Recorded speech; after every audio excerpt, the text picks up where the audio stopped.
The scoop on subrogation. Subrogee, the person or entity that assumes the legal right to accept to collect a claim, charges of another subrogors, prosecutor, executor, disant tort, in return for settling the other's subrogors' expenses or debts. See bonds. See bond the prosecutor has charged in subrogee's name, which are going to be the 24, 25, and 25As, or 25A, which the other claims against a third party, the United States, who holds the obligation under Title 18, subsection 8, to discharge public and private debt via House Joint Resolution 192 and Public Law 7310. Subrogor, the person or entity on whose behalf the subrogee, executor, or creditor acts in a subrogation. A subrogor transfers his or her legal right or claim for damage caused to him or her or its representative agency by collecting the compensation from the subrogee, executor, creditor, whereby transferring, that's where your transfer tax comes in, the right to claim damages to the subrogee. Transfer of power of attorney or acknowledgement of executorship. In subrogation, a subrogor loses the claim to seek compensation.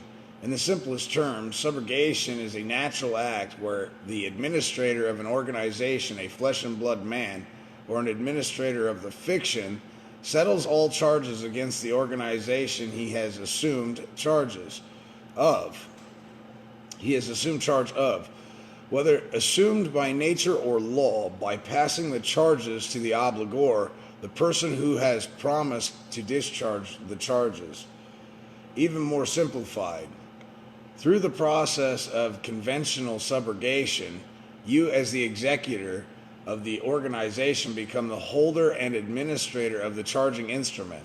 You would be called the subrogee. You as executor and administrator can then impose your will.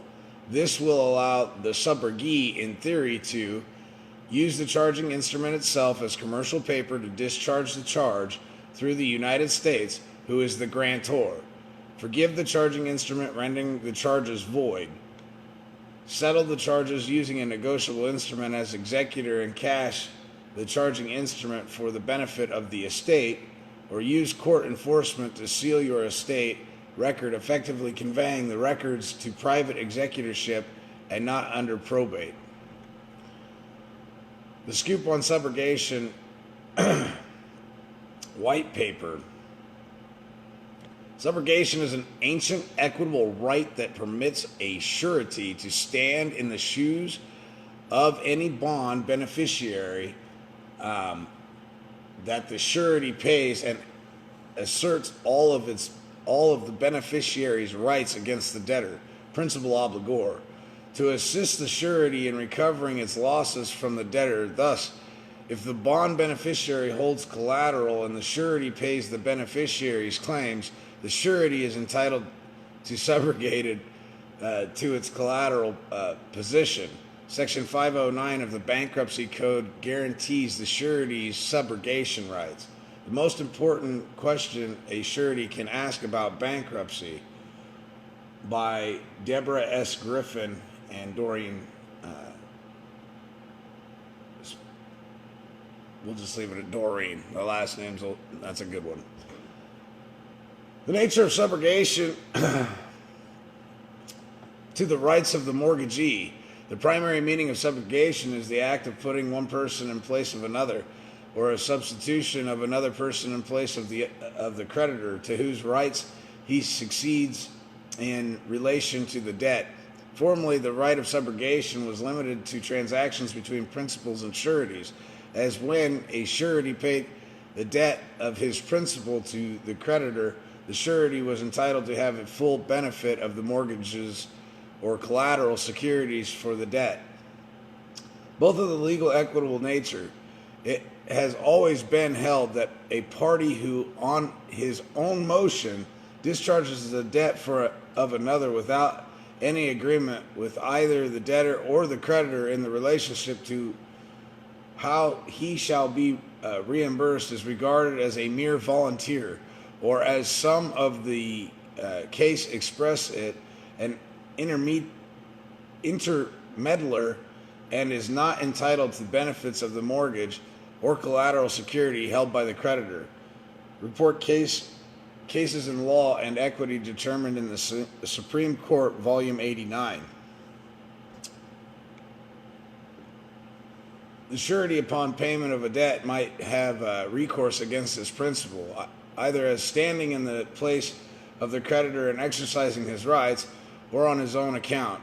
The former of these powers, which was often very important in retaining a priority of hypothecation, could only be preserved by requiring a subrogation or an assignment of action at the time of payment. The second was a common action, Angelus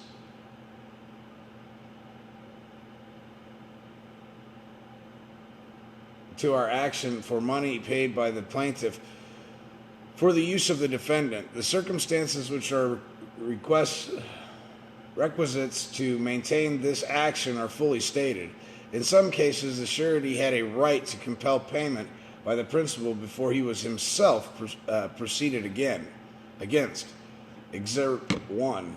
The debtor is solido, who pays the whole, may avoid absolute extinguishing the debt, except as to the part of which he is liable of his own account, without having any remedy over.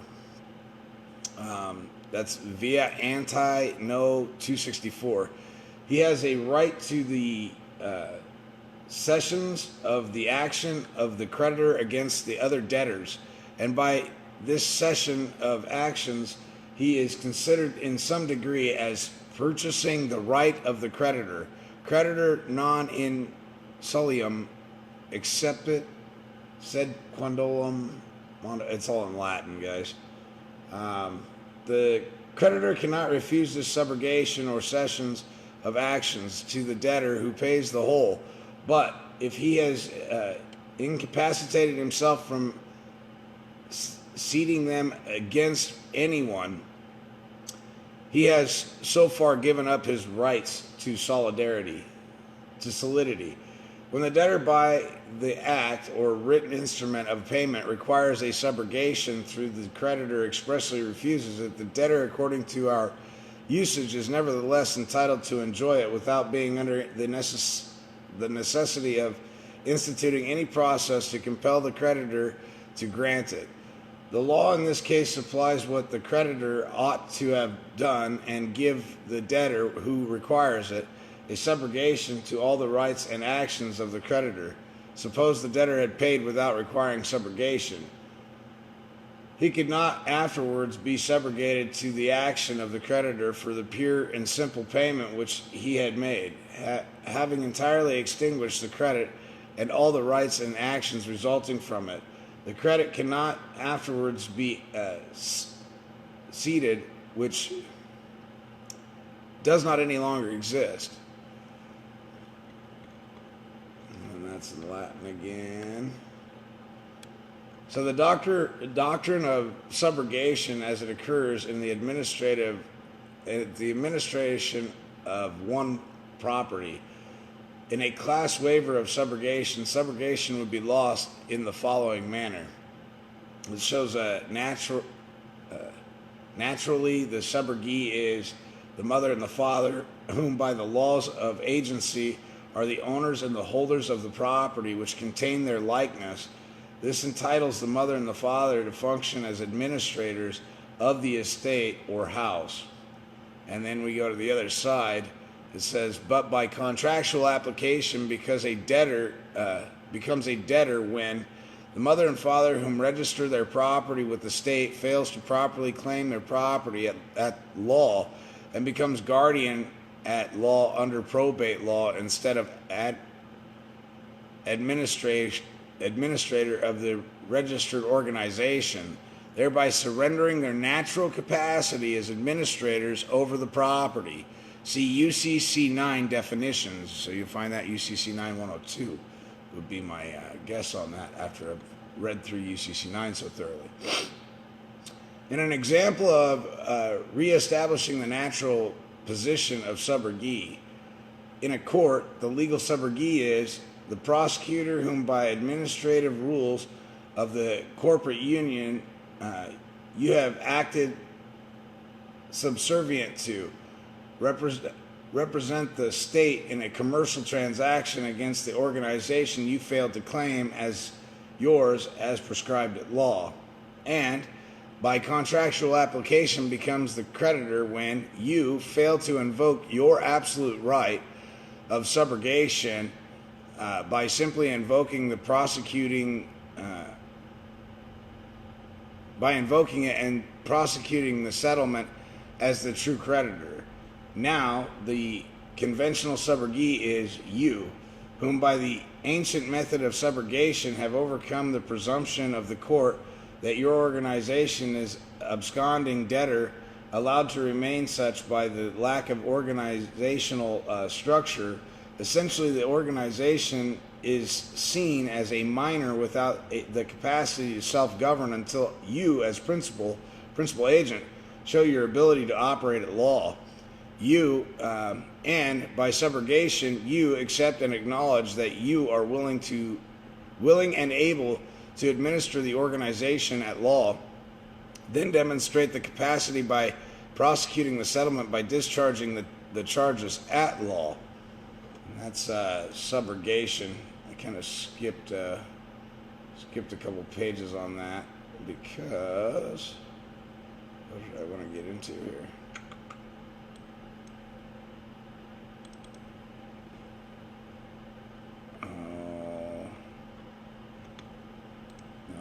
Don't want to do that one. What was this one? That wasn't either. Simple contract.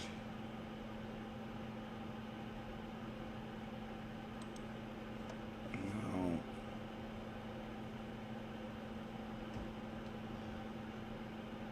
There's another video I wanted to.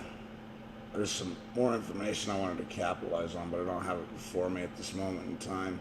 If I find it later today, I'll do another video. This is on subrogation. I hope it helps you out a little bit. Simple contracts, notary between. Oh, let's see if I can find it real quick. Allocution.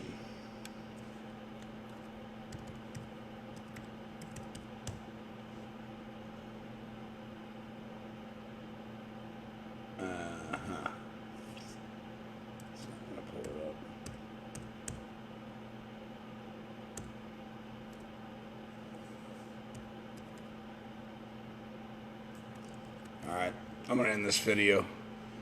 In what case does the right to subrogation apply? Is this in... No, it'd be mortgage cases, traffic. So that's a good question. In what cases does the right to subrogation apply? Is this only in mortgage cases? No, it applies in almost every venue and case absent an actual crime. So harming somebody else, subrogation obviously isn't going to work for you. But traffic tickets, miscellaneous, futile, revenue-generating bullcrap that the courts would institute against you, or officers of the alleged law would force against you by having you sign tickets and things of that nature, you'd have a right to subrogation. Mortgages, of course, you have a right to subrogation. Remember, there is no money. So, let's see here. You know, all kinds of good stuff. All right. Since you brought it up, I don't know where my papers went last night. There it is. All right. This is something myself and James Bethel came up with. We watched it. I gathered some intel from Enon, and so this is kind of when subrogation doesn't work. It's an offer or tender for payment. For the nationwide emergency bankruptcy of public servants rescued us with an act to provide for cooperation by the federal government with several states and territories and the District of Columbia in relieving the hardships and suffering caused by subsection 4A out of the funds, to provide the necessities of life to persons in need as a result of the present emergency, and or to their dependents, whether residents, transients, or homeless, subsection 4A, the Federal Emergency Relief Act of 1933, approved May 12, 1933. The ownership of all property is in the state by virtue of the government. Under the new law, government obligations, bills of exchange, drafts, notes, trade acceptance, and bankers' acceptance, because it is backed by the credit of the nations, it will represent a mortgage on all the homes and other property of the people of the nation. Senate document number 43, 73rd Congress, first session, Congressional record, March 9th, 1933, on 1491, page 83. The said note shall be obligation of the United States and shall be receivable by all national and member banks and Federal Reserve banks, and for all and other public dues. They shall be redeemed at the United States Treasury by its bankruptcy administration, the Department of the Treasury, located within the District of Columbia, including redemption at any Federal Reserve Bank, 12 U.S.C. subsection 95A2 and 411. Issuance to reserve banks, nature of obligations, redemption, 23rd December 1913, Chapter 6, subsection 16, par 38, Statute 265, January 30th, 1934, Chapter 6, subsection 2B1, 48 Stat 337, August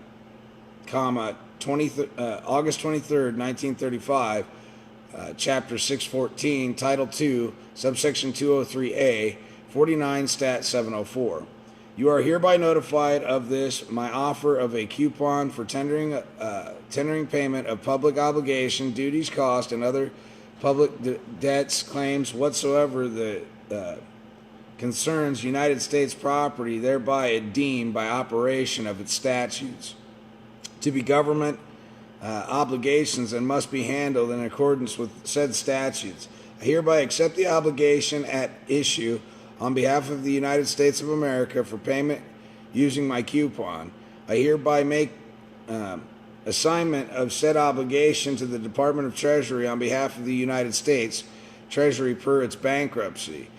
You are to present this remittance to the Department of Treasury or at any Federal Reserve Bank for redemption at face value in discharge of whatever obligation is attached. Money refused liberates the debtor.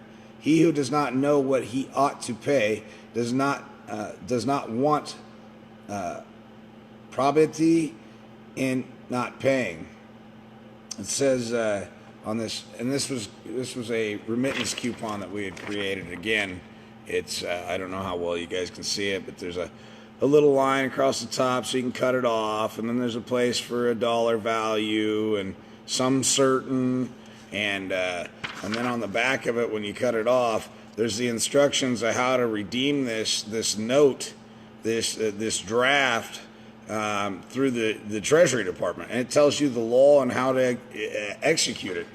I have not executed one of these yet, although I believe that this draft, if it was dropped at a bank with my signature, I have no doubt in my mind they would monetize the ever-living shit out of that. And here's why. Instructions. The above United States government obligation is hereby accepted and acknowledged, and I do assign and pledge the sum certain to the United States Treasury by and through its bankruptcy administration. Administrator, the Department of the Treasury to redeem for value and receivable at the Federal Reserve, its banks and or members of National Association, thereof as prescribed statute, the Act of March 9th, 1933, the Act of May 12th, 1933, 12 U.S.C., subsection 95A2 and 411, Title 18 U.S.C., subsection 8, and the intention of the United States Congress concerning their never-ending national emergency bankruptcy.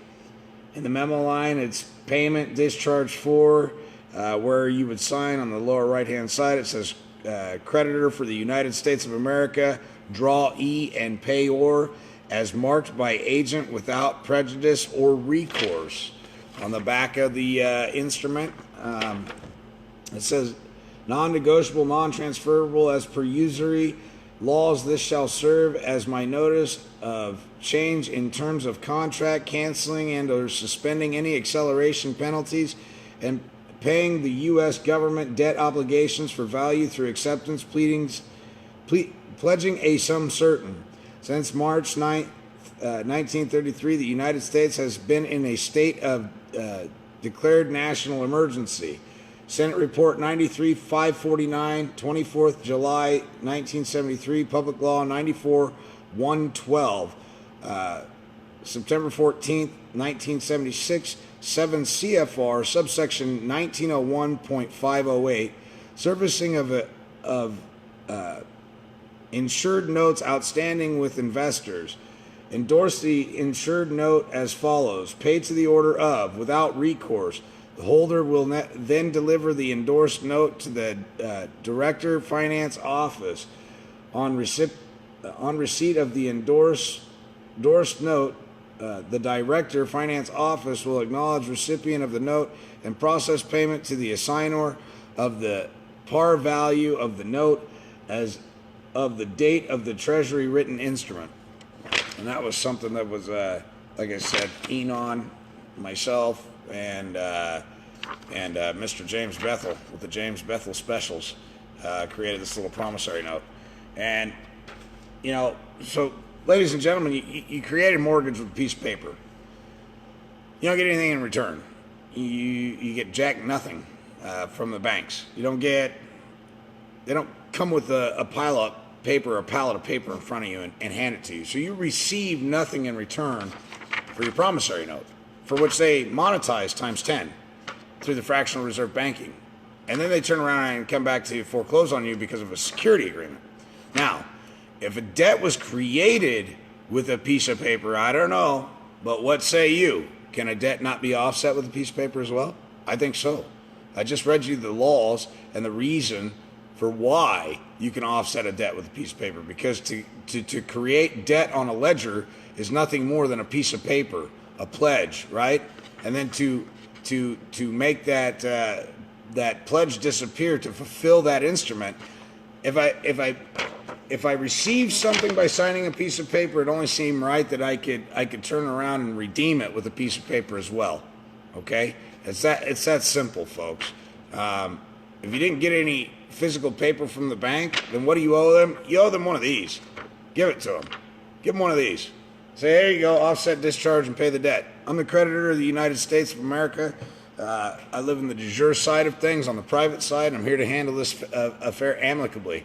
If you choose to monetize this and still come after me for allegedly owing a debt, I'm going to prove that you were engaged in securities fraud, and I'm going to have your asses thrown in jail. It's not hard. It's very, very simple. There's a bank here locally that just created securities fraud, and they didn't know how learned we were. Well, they're about to go to jail for it. Some of their bad actors are about to go to jail, stating that these notes are no good. Oh, it's no good. And then they turn around and they monetize the son of a bitch for $340,000. Now, they got some explaining to do, Lacey. They got explaining to do. Well, if it was no good and it didn't offset and discharge debt, how in the hell did you monetize it, and why?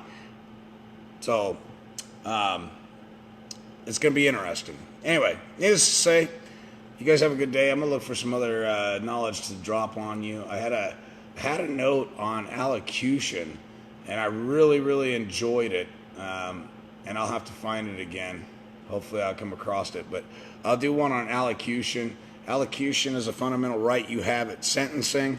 And there are people that walk out a 30-year prison sentence through allocution because they know how to use it. They believe it true in their heart, and they understand that this is a corporation, not a country, and they self-govern. So allocution is very, very, very important, especially when you get these overzealous rogue agents who want to play contempt of court. They want to be the alpha, the omega, the judge, jury, and executioner all in one shot in that room. Shut them down, ladies and gentlemen. The only reason they're pulling that hanky-panky bullcrap is because you don't know how to stop it. It's very simple. If you're going to bring a charge against me, you can't be the judge, jury, and executioner. You better put together your affidavit and your claim of harm, injury, damage, and loss and sit your ass in the plaintiff's seat across from me. Because when I'm done spanking you, you're going to look like a 10-year-old child got his butt whooped by his daddy in front of the school kids at the schoolyard. That's what's going to happen to you. Because you're going to look like an idiot trying to prove that somehow me defending my rights, myself, in a court, somehow was seditious in nature to the degree that you had to move sanctions against me and be the judge, jury, and executioner and issue a contempt of court on your own behalf. I'll spank the ever-living shit out of you for trying to do that to me. Don't even try it. It's like trying to send me to the loony bin. Yeah, we can go to loony bin. I have no problem hanging out with the loony bin. But you're coming with me, boss. You're coming with me. So learn who you are, learn your rights, or you don't have any. And subrogation is a very, very, very important one. Like I said, there's people that have been facing 30 years and they walk out the court a free man after being convicted, found guilty, but upon sentencing, due to the fact that he had acquired knowledge of what allocution is and his right to allocution and to refuse consent and to refuse to contract, he walked out. So again, I'll do one on allocution coming up later today if I can find my notes again. Have a beautiful, blessed morning.